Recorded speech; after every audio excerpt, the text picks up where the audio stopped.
ജനാധിപത്യത്തിൻ്റെ പ്രത്യേകിച്ച് നമ്മുടേതുപോലുള്ള വൈവിധ്യപൂർണമായ വലിയൊരു സമൂഹത്തിൽ പ്രവർത്തിക്കുന്ന ജനാധിപത്യത്തിൻ്റെ ഏറ്റവും വലിയ ഒരു സവിശേഷത അതിൻ്റെ ജൈവിക സ്വഭാവമാണെന്ന് പറയാറുണ്ട്. ഈ ജൈവിക സ്വഭാവം എന്താണെന്ന് വെച്ചാൽ ഈ ജനാധിപത്യത്തെ നിലനിർത്തുന്ന, അതിനെ പരിപോഷിപ്പിക്കുന്ന, അതിനെ വലിയ തോതിൽ വളർത്തുന്ന ഘടകങ്ങളുണ്ടാവും. വളരെ സ്വതന്ത്രമായ ഘടകങ്ങൾ, പക്ഷേ പരസ്പരം ബന്ധപ്പെട്ട് നിൽക്കുന്ന ഘടകങ്ങൾ. ഈ ഘടകങ്ങൾ ഓരോന്നും ചില സമയത്ത്, ചില പ്രത്യേക സന്ദർഭങ്ങളിൽ തികച്ചും ചരിത്രപരമെന്ന് പറയാവുന്ന ചില തീരുമാനങ്ങൾ, ചില പ്രവർത്തനങ്ങൾ നടത്തും. അതിനർത്ഥം ഈ ഘടകങ്ങൾ എല്ലാ ഘട്ടത്തിലും ഇത്തരത്തിൽ വലിയ ജനാധിപത്യത്തെ വലിയ തോതിൽ ഉദ്ഘോഷിക്കുന്ന, വലിയ തോതിൽ ജനാധിപത്യം ശക്തിപ്പെടുത്തുന്ന ഏതെങ്കിലും തരത്തിൽ നിരന്തരമായി പ്രവർത്തിക്കുന്നതെന്നല്ല, മറിച്ച് നമുക്ക് വിശദീകരിക്കാൻ കഴിയാത്ത അല്ലെങ്കിൽ വിശദീകരണങ്ങൾക്ക് വഴങ്ങാത്ത ഏതെങ്കിലും സന്ദർഭങ്ങളിലൊക്കെ ജനാധിപത്യത്തിൻ്റെ ഈ പ്രധാനപ്പെട്ട ഘടകങ്ങളിൽ ഏതെങ്കിലും ഒന്ന് വലിയ തോതിൽ ഇടപെടുന്നത് കാണാൻ കഴിയും. അത് ചിലപ്പോൾ എക്സിക്യൂട്ടീവിൻ്റെ വളരെ സമർത്ഥമായിട്ടുള്ള ഒരു നീക്കമാവാം, അതല്ലെങ്കിൽ പാർലമെൻറ്റ് ഒന്നടങ്കം നമ്മുടെ ജനാധിപത്യത്തെ ശക്തിപ്പെടുത്തുന്നതിന് വേണ്ടി നടത്തുന്ന ഒരു പരിശ്രമമാവാം, അല്ലെങ്കിൽ ജുഡീഷ്യറി നടത്തുന്ന ഒരു ഇടപെടലാവാം. ഇപ്പോൾ സമകാലിക ഇന്ത്യയിൽ അത്തരത്തിൽ അതിശക്തമായ 2 ഇടപെടലുകൾ സുപ്രീം കോടതി നടത്തിയിട്ടുണ്ട്. അതാണ് ജനാധിപത്യത്തിൻ്റെ ഈ ജൈവികതയെക്കുറിച്ച് ഇപ്പോൾ ആലോചിക്കാനുള്ള കാരണം. നമുക്കറിയാം, നമ്മുടെ കോടതികളാവട്ടെ, അല്ലെങ്കിൽ പാർലമെൻ്റ് ആകട്ടെ, എക്സിക്യൂട്ടീവ് ആകട്ടെ, ഇതൊക്കെ ഒരേ തരം അധികാരഘടനയുടെ പലതരം പ്രകാശനങ്ങൾ നടത്തുന്നവരാണ്. അവയൊക്കെ സ്വതന്ത്രമായിരിക്കുമ്പോഴും അവയെ ആകമാനം മൂടി നിൽക്കുന്ന ഒരു രാഷ്ട്രീയ അന്തരീക്ഷമുണ്ടെന്നും ആ രാഷ്ട്രീയ അന്തരീക്ഷത്തിൻ്റെ താല്പര്യങ്ങൾ ഈ ഘടകങ്ങളെയൊക്കെ ബാധിക്കുമെന്ന് നമുക്കറിയാം. അതുകൊണ്ടാണ് ഇപ്പോൾ EMS ഉള്ള കാലം മുതൽ തന്നെ കോടതികളുടെ വർഗ സ്വഭാവത്തെക്കുറിച്ച് പറയുന്നതും കോടതികളുടെ ചില ഇടപെടലുകളെയും ചില വിധിന്യായങ്ങളെയും ഒക്കെ പലപ്പോഴും അതീവ സങ്കടത്തോടെ നമുക്ക് സ്വീകരിക്കേണ്ടി വരാറുള്ള സാഹചര്യങ്ങളൊക്കെ ഉണ്ട്. അപ്പോഴും ചില പ്രത്യേക സമയങ്ങളിൽ നമ്മുടെ ജനാധിപത്യത്തിന് അനിവാര്യമായ ചില സന്ദർഭങ്ങളിൽ കോടതികൾ അതിശയകരമായിട്ടുള്ള ചില വിധികൾ പ്രസ്താവിക്കാറുണ്ട്. അതിലൊന്നാണ് ഇലക്ടറൽ ബോണ്ടുമായി ബന്ധപ്പെട്ട് സമീപകാലത്തുണ്ടായ വിധി. ഇലക്ടറൽ ബോണ്ട് എന്നുള്ള ഒരാശയം ജനാധിപത്യത്തെ സംബന്ധിച്ച് ഒരു കൊള്ളത്തരമാണ് എന്ന് പറയാതെ പറയുകയാണ് ആ വിധി ഉണ്ടായത്. കാരണം ഇലക്ട്രൽ ബോണ്ട് വളരെ നിസ്സാരമായി മനസ്സിലാക്കാവുന്നൊരു കാര്യമാണ്. അത് അരുൺ ജെയ്റ്റ്ലി കൊണ്ടുവന്ന ഒരു സംഗതിയാണ്. നിങ്ങൾക്ക് SBIയുടെ ബോണ്ട് വാങ്ങിയിട്ട് ആരാണ് ഈ ഫണ്ടിൻ്റെ ഉറവിടം, ഏത് കോർപ്പറേറ്റാണ്, ഏത് വ്യക്തിയാണെന്നൊന്നും അറിയിക്കാതെ അതെല്ലാം രഹസ്യമാക്കി വെച്ചുകൊണ്ട് നിങ്ങൾക്ക് ഫണ്ട്, രാഷ്ട്രീയ പാർട്ടികൾക്ക്, ദേശീയ രാഷ്ട്രീയ പാർട്ടികൾക്ക് ഫണ്ട് സ്വീകരിക്കാൻ കഴിയുന്ന ഒരു സംവിധാനത്തിനെയാണ് ഇലക്ട്രൽ ബോണ്ട് എന്ന് പറയുന്നത്. അത് വാസ്തവത്തിൽ നമ്മുടെ ജനപ്രാതിനിധ്യ നിയമത്തിൻ്റെയും നമ്മുടെ ഇൻകം ടാക്സ്, ആദായ നികുതി സംബന്ധിച്ച നിയമത്തിൻ്റെയും ഒക്കെ കൃത്യമായ ലംഘനമായിരിക്കുമ്പോൾ തന്നെ പാർലമെൻറ്റ് ഒരു നിയമം വഴി നടപ്പാക്കിയതായതുകൊണ്ട് അതിനെ മറികടക്കാനും കഴിയുമല്ലോ. അങ്ങനെ ഒരു ധനബില്ലായിട്ട്, ഒരു മണി ബില്ലായിട്ട് അവതരിപ്പിച്ച സംഗതിയാണ് ഈ ഇലക്ട്രൽ ബോണ്ട്. അത് നടപ്പാവുകയും ചെയ്തു. അതിൻ്റെ ഭാഗമായി ധാരാളം കോർപ്പറേറ്റുകളിൽ നിന്ന് നമ്മുടെ ദേശീയ രാഷ്ട്രീയ പാർട്ടികളിലേക്ക് ഫണ്ട് ഇലക്ട്രൽ ബോണ്ട് വഴി ഒഴുകുകയും ചെയ്തു. അവിടം വരെ സാധാരണ മട്ടിലാണ് കാര്യങ്ങൾ. രാഷ്ട്രീയ പാർട്ടികൾക്ക് പ്രവർത്തിക്കണമെങ്കിൽ ഫണ്ട് വേണം. ഈ ഫണ്ട് സ്വാഭാവികമായും ഫണ്ടുള്ളവരുടെ കയ്യിൽ നിന്ന് സംഭാവനകളായി വാങ്ങുന്നതാണ് പരിപാടി. സാധാരണ നിലയിൽ നാട്ടുവഴക്കമെന്ന് പറഞ്ഞാൽ ഈ ഫണ്ട് തരുന്ന കമ്പനികൾക്ക് രസീത് എഴുതി കൊടുക്കുകയും ആ ഫണ്ടിനെ സംബന്ധിച്ച് കമ്പനികളുടെ കയ്യിൽ കണക്കുണ്ടാകും, ലഭിച്ച പാർട്ടികളുടെ കണക്കുണ്ടാകും. ഇത്തരത്തിലുള്ള എല്ലാ നാട്ടുവഴക്കങ്ങളെയും നാട്ടുമര്യാദകളെയും അഥവാ ജനാധിപത്യ മര്യാദകളെയും കാറ്റിൽ പറത്തിക്കൊണ്ടുള്ള ഒന്നായിരുന്നു ഇലക്ട്രൽ ബോണ്ട്. ആ ഇലക്ട്രൽ ബോണ്ട് എന്നുള്ളത് ഒരു ഭീകര സംവിധാനമായി മാറുകയും ഏതു നിമിഷവും തങ്ങൾ റെയ്ഡ് ചെയ്യപ്പെട്ടേക്കാം, ഏതു നിമിഷവും തങ്ങൾക്കെതിരെ ഭരണകൂടത്തിൻ്റെ ഒരു നീക്കമുണ്ടായേക്കാം എന്ന് ഭയന്നും, അല്ലെങ്കിൽ ഭരണകൂടത്തെ പ്രീണിപ്പിക്കണമെന്ന ആശയാൽ പ്രലോഭിതരായും വൻകിട കോർപ്പറേറ്റുകൾ അതീവ രഹസ്യമായിരിക്കുമെന്ന് ഉറപ്പോടെ ഇലക്ട്രൽ ബോണ്ടുകൾ വഴി നമ്മുടെ ദേശീയ രാഷ്ട്രീയ പാർട്ടികൾക്ക് ഫണ്ട് കൊടുത്തു.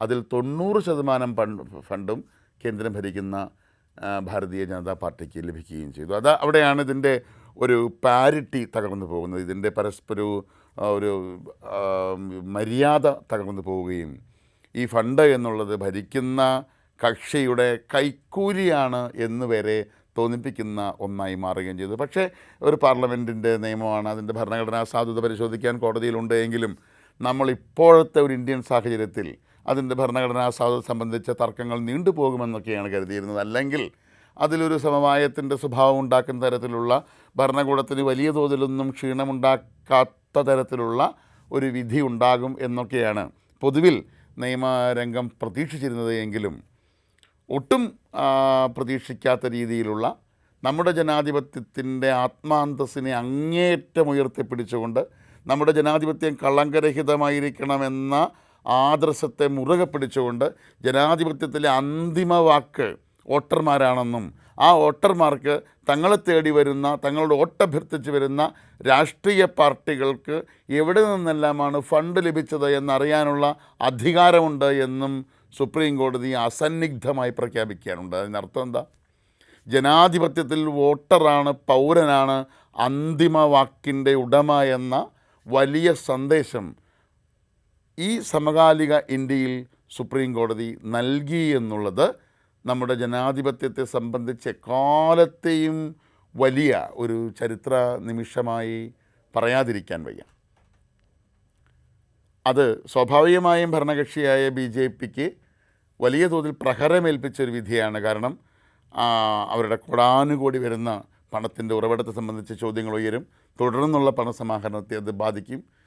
രാമക്ഷേത്ര നിർമ്മാണമുണ്ടാക്കിയ, അതിൻ്റെ പ്രതിഷ്ഠാപനമുണ്ടാക്കിയ വലിയൊരു തരംഗത്തിൻ്റെ ബലത്തിൽ വളരെ ഈസിയായി മത്സരം ജയിച്ച് കയറാമെന്ന് വിചാരിച്ച് പാർലമെൻറ്റ് തെരഞ്ഞെടുപ്പിലേക്ക് ഇറങ്ങി കളം വിടാനൊരുങ്ങിയ, ആ തിരഞ്ഞെടുപ്പ് കാലത്തിലേക്ക് ഇറങ്ങാനൊരുങ്ങിയ BJPക്ക് ഇഞ്ചുറി ടൈമിൽ ലഭിച്ച ഒരു പ്രഹരമായി വരെ സുപ്രീം കോടതിയുടെ ഈ വിധിന്യായത്തെ പരിഗണിക്കാം. ഇത് ഇലക്ഷനെ വലിയ തോതിൽ ബാധിക്കുമെന്ന അതിവാദമുയർത്തുകയല്ല, പക്ഷേ നിങ്ങളെ കറക്റ്റ് ചെയ്യാൻ, നിങ്ങളെ ചോദ്യം ചെയ്യാൻ ഒരു ജനാധിപത്യ ശക്തി ഇവിടെ അതിൻ്റെ എല്ലാവിധ ചൈതന്യത്തോടെയും തുടരുന്നുണ്ട് എന്ന സന്ദേശം ആ വിധി സമ്മാനിക്കുന്നുണ്ടെന്ന് മറന്നുകൂടാ.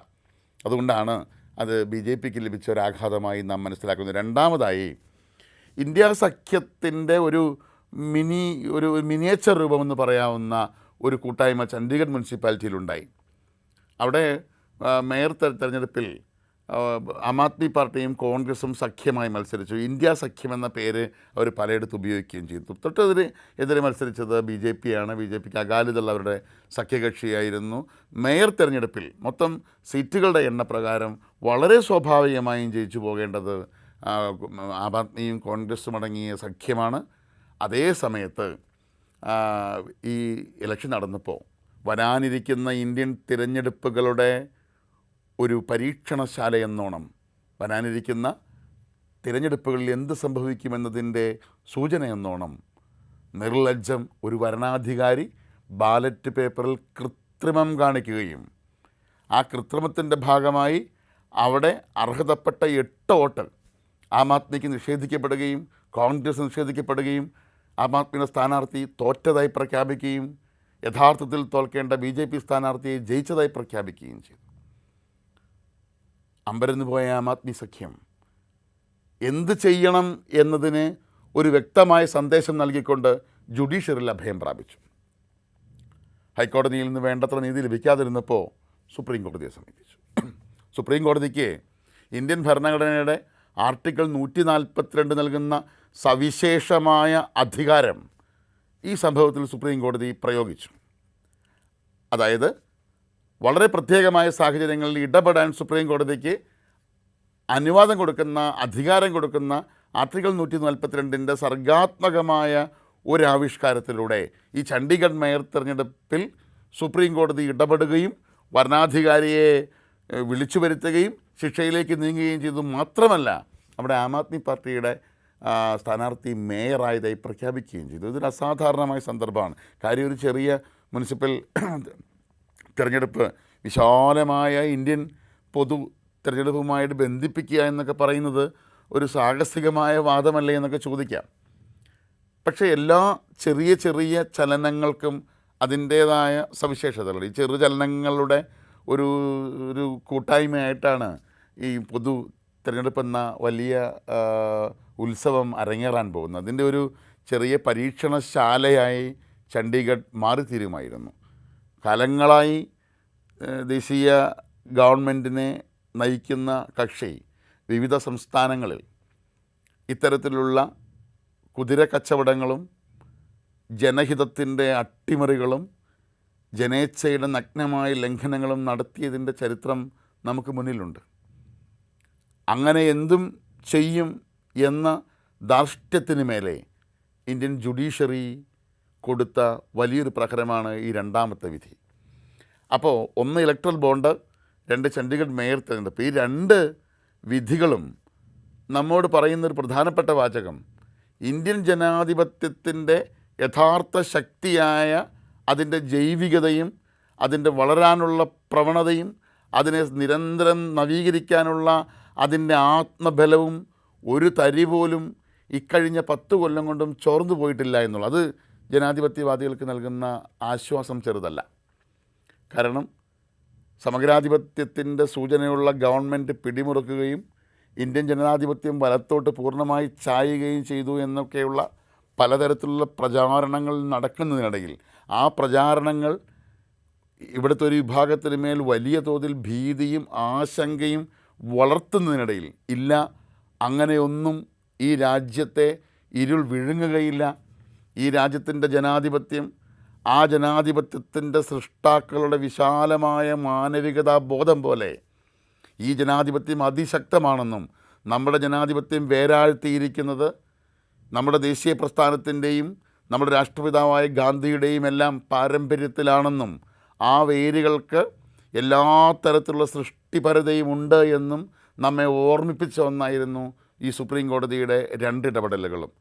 അതായത് നമ്മുടെ ജനാധിപത്യത്തിന് മേൽ താൽക്കാലികമായി ഉണ്ടാകുന്ന തിരിച്ചടികളെ ശാശ്വതമായ ആഘാതങ്ങളായി കണ്ട് ഭയന്ന് പിന്മാറുകയല്ല വേണ്ടത്, മറിച്ച് നമ്മുടെ ജനാധിപത്യത്തിൽ പൂർണ്ണമായി വിശ്വാസം അർപ്പിച്ചുകൊണ്ട് ജനാധിപത്യത്തിൻ്റെ ഏതെങ്കിലും തൂണുകൾ ഏതെങ്കിലും സമയങ്ങളിൽ നടത്തുന്ന ചരിത്രപരമായ ഇടപെടലുകൾക്ക് ഈ ജനാധിപത്യത്തെ കൂടുതൽ സുന്ദരമാക്കാൻ കഴിയുമെന്നും ശക്തമാക്കാൻ കഴിയുമെന്നുള്ള പ്രത്യാശ നൽകുന്നതാണ് ഈ 2 കോടതി വിധികളും. അതോടൊപ്പം തന്നെ ഇന്ത്യൻ തിരഞ്ഞെടുപ്പുകൾ മുൻകൂട്ടി ഒരിക്കലും പ്രവചിക്കാൻ കഴിയാത്ത വിധം സങ്കീർണമാണെന്നും ഇന്ത്യൻ ജനഹിതത്തെ കൂട്ടായി നമുക്ക് പ്രവചിക്കാൻ കഴിയുകയില്ല എന്നുമൊക്കെയുള്ള യാഥാർത്ഥ്യം നമുക്ക് മുന്നിലുള്ളപ്പോൾ ഈ ഗോദയിലേക്ക് ഇറങ്ങുന്ന ഏത് വമ്പൻ കക്ഷിക്കും ഒരു നിമിഷത്തേക്ക് ഒന്ന് പകച്ചു നിൽക്കാനും ഈ തിരഞ്ഞെടുപ്പിലെ ജനേച്ഛ എന്താകുമെന്ന ഒരാശങ്ക സൃഷ്ടിക്കാനും ഇത്തരത്തിലുള്ള കോടതി ഇടപെടലുകൾക്ക് വലിയ തോതിലുള്ള ശേഷിയുണ്ട്. അതിനാൽ സുപ്രീം കോടതിയുടെ ഈ ചരിത്രപരമായ ഇടപെടലിനെ ഇന്ത്യൻ ജനാധിപത്യ ചരിത്രത്തിലെ ഏറ്റവും മഹത്തായ മുഹൂർത്തങ്ങളുടെ പട്ടികയിൽ ചേർത്ത് വയ്ക്കുകയാണ് ജനാധിപത്യ വിശ്വാസികൾ ചെയ്യേണ്ടത്.